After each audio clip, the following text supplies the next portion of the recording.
Sud Radio, l'œil de l'expert. L'œil de l'expert, et quel expert ce matin? C'est Alain Baraton qui est avec nous. Bonjour Alain Baraton, merci d'être là.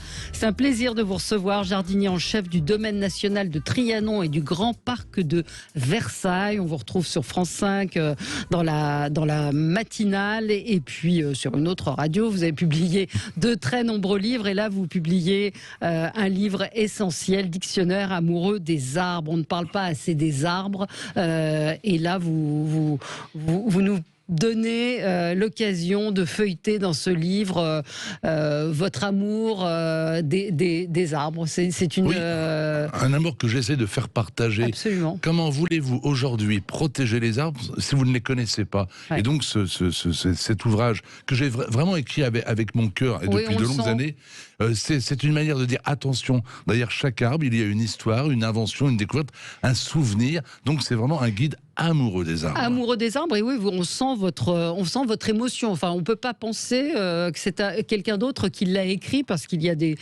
anecdotes très, très personnelles. Moi, je vous ai appelé, je vais raconter la petite histoire, parce que devant chez moi, il y a un magnifique cèdre qui est en voie d'être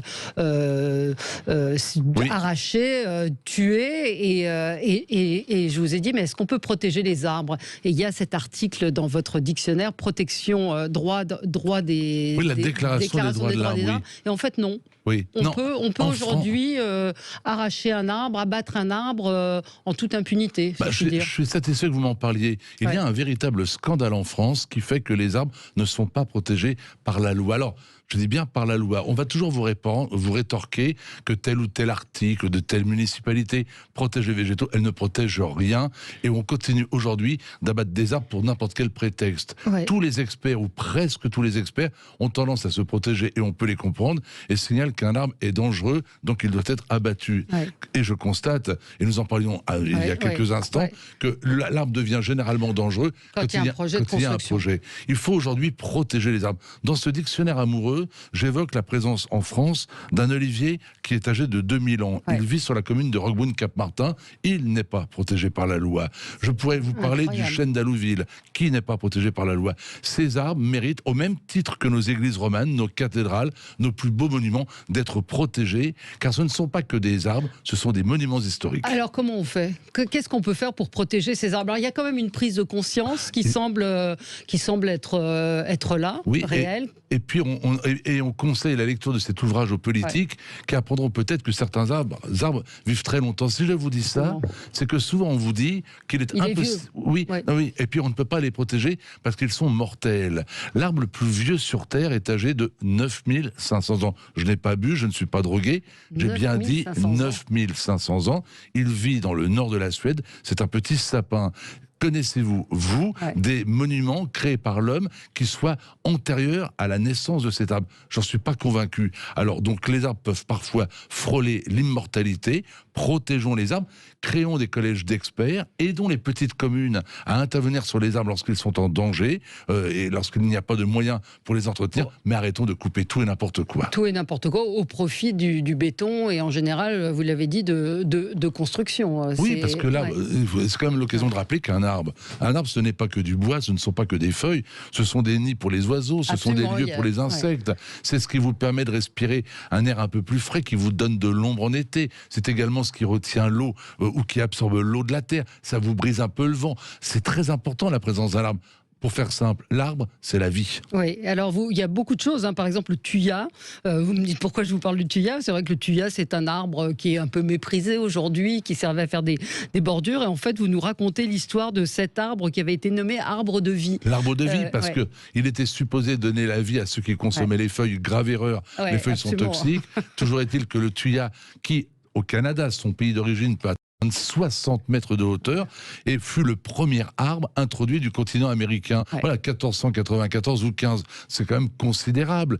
Donc c'est Jacques Cartier qui d'ailleurs a permis Voilà. Et le premier thuya fut planté dans le jardin de Fontainebleau pour François Ier. Et François Ier, qui lui aussi, comme les Indiens d'Amérique, l'appellera arbre de vie. Donc derrière chaque arbre, il y a une histoire, il y a une épopée, il y a des grands personnages. L'histoire des arbres est passionnante. Elle est passionnante. Vous racontez, c'est une très jolie histoire dans l'avant-propos.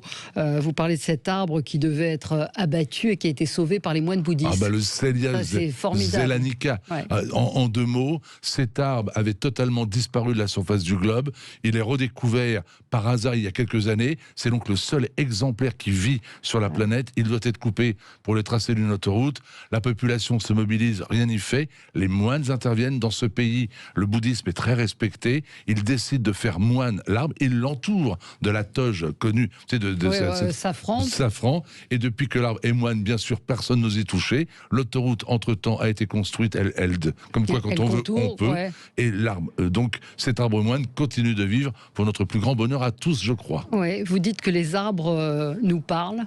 Effectivement, quand on voit des arbres, ces cèdres, moi j'aime beaucoup les cèdres qui sont là, on se dit ils ont vu des choses. Imaginez tout ce qu'ils ont pu voir. Ce à quoi ils ont pu assister, en particulier à Versailles, vous évoquez, oui, partout. Même le cèdre auquel vous faisiez allusion, que vous voyez depuis chez vous, est un cèdre qui pourrait vous raconter l'histoire de l'urbanisation de la région parisienne. Il y a un homme que je cite dans cet ouvrage qui s'appelait Working Buffalo. Working Buffalo c'est un chef amérindien qui, quand il coupait une branche pour se chauffer, déjà s'excusait auprès de l'arbre. Et il disait que tous les arbres nous parlent, encore faut-il savoir les écouter. Et il rajoutait, malheureusement les blancs, ils n'écoutent pas. Et on devrait apprendre à écouter les arbres. Et vous racontez aussi que votre amour des arbres est arrivé un petit peu par hasard. Vous avez une formation de jardinier, et les arbres, vous les avez découverts en les côtoyant. Oui, à Versailles. Je découvre Versailles, j'ai 19 ans. Je découvre un jardin extraordinaire de par la surface, de par l'histoire, de par la beauté. Mais je ne suis pas très sensible aux pelouses, aux arbustes et aux bégonias. Honnêtement, le bégonia ne me parle que moyennement. Mais je vois des arbres extraordinaires. Et je me suis senti presque comme le conservateur de ces plantes. C'est de cette époque que date ma passion pour les arbres. Alors, j'ai découvert aussi qu'il y avait énormément d'écrivains qui se sont intéressés aux arbres. Lamartine, en particulier. Alors, il y a votre florilège personnel, Marcel Proust, Van Gogh, Giono. Enfin, l'arbre est extrêmement présent dans l'art, dans la littérature. Oui, parce que il permet déjà à l'artiste, qu'il soit peintre ou écrivain, de parler de la campagne, des paysages, de la vie. Bon, que seraient les impressionnistes s'ils n'avaient pas pu représenter les merveilles de la nature? Et c'est vrai que quand Victor Hugo nous parle des jardins ou des bois, lorsque Lamartine, Musset et quantité d'autres se mettent à parler de leur amour, à exprimer de leur tendresse pour les arbres, ils sont capables d'écrire des phrases merveilleuses. Alors, on apprend énormément de choses, encore une fois, même si vous n'êtes pas passionné, mais je pense qu'il y a beaucoup de gens qui s'intéressent aujourd'hui aux arbres. Par exemple, le magnolia, qui est un arbre que j'aime énormément aussi. Cette histoire magnifique, c'est ça, à chaque fois des histoires qui sont très belles, très profondes et qui disent beaucoup sur la nature humaine aussi. Vous racontez l'histoire du magnolia. Qui est introduit donc à Nantes, chez le marquis de Darquistade, qui est armateur et maire de la commune. Et il est très fier d'avoir une plante qui va fleurir pour la première fois en France. Et tous les ans, il convie ses amis à venir voir la fleur. Et tous les ans, rien. L'arbre produit des feuilles, pas de fleurs. Et au bout de 20 ou 30 ans, il en a assez. Il passe, on se moque de lui, et il décide de couper l'arbre. Et l'épouse de son jardinier lui dit: non, tu vas pas couper cet arbre, plante-le sous les fenêtres de la maison. Et c'est ce qui est fait. Et l'année suivante, le magnolia est couvert de fleurs. Comme quoi, le jardin nous rappelle la patience, et que de temps en temps, il faut savoir prendre son temps. Est-ce qu'il y a quelque chose de magique dans l'arbre, dans la floraison, des choses qu'on ne comprend pas parfois sur la manière dont un arbre se développe ou pas? Tout est magique chez un arbre. Je vais simplement vous donner un exemple. Mais magique au sens propre du terme, c'est-à-dire qu'on voit pousser un arbre qui normalement végétait, ou on a parlé parfois après la mort de quelqu'un d'un arbre qui fleurit. Je vais vous donner un exemple concrètement, un arbre qui se prouve. Quand vous vous promenez en forêt, vous êtes entouré d'arbres. Il suffit que l'on coupe un arbre pour qu'immédiatement il y ait une trouée dans la clairière. Vous me suivez? Eh bien, pourquoi les branches ne se sont-elles pas mélangées? Les arbres ne se mélangent jamais entre eux. Ils se laissent un espace. c'est ce que l'on appelle de la timidité botanique. Donc effectivement, il y a un petit côté mystérieux. Comment l'arbre sait-il qu'en s'arrêtant de croître, il ne gênera pas son voisin? Comment un arbre comme le cerisier sait-il qu'il va mourir? Car les arbres sont capables de prévoir leur mort. Et un cerisier qui est en fin de vie et qui sait qu'il va mourir avant de partir pour le paradis, il y a peut-être un paradis pour les arbres, décide de faire quantité de fruits, donc de fleurs. Et quand vous avez chez vous, dans votre jardin, un cerisier qui n'a pas donné une cerise en 20 ans et qui soudainement se couvre de fleurs, ne rêvez pas, il va mourir et il vous l'annonce. Il l'annonce, oui. C'est passionnant, absolument passionnant. Votre arbre préféré, c'est le chêne, c'est ça? C'est le chêne, robuste, magnifique, il fleurit discrètement, modeste, mais voilà, il est vraiment taillé pour l'avenir. Ouais, taillé pour l'avenir. Le parc de Versailles se porte bien, il y a eu des tempêtes, on l'a vu, ça doit être un crève-cœur quand il y a des arbres qui sont frappés par la foudre. Toujours, mais depuis quelques années, nous avons mis en place un parcours d'arbres admirable. Il est maintenant possible d'aller d'arbre en arbre pour découvrir l'histoire du lieu, mais il est vrai que Versailles, c'est un château voulu par les monarques, c'est aussi un parc de 650 hectares, ce sont des chênes, des sophoras, ce sont des orangers, ce sont des plantes extraordinaires. Versailles, c'est aussi un parc qui a résisté, comme vous le dites très justement, aux guerres, au froid, aux révolutions, aux tempêtes et même à la bêtise des hommes. Oui, parfois la bêtise des hommes envers les arbres est tragique. J'ai appris aussi d'où venait l'expression se porter comme un charme. Oui, tout à fait. Parce que le charme, c'est un arbre qui est très robuste aussi. Mais tout à fait, peut-être que vous-même, quand vous avez, comment dire, peur de jouer de malchance, peut-être que vous touchez du bois, là encore cela vient des arbres, où on touchait l'écorce des saules pour se protéger des mal de dents à l'origine. Vous voyez, donc tout est lié. L'arbre nous porte bonheur. Il faut lire toutes ces phrases également d'auteurs. Jean Giono qui disait « Il y a dans la forêt des bruits qui ressemblent à des paroles ». C'est très joli. Et William Blake, un sot ne voit pas le même arbre qu'un sage.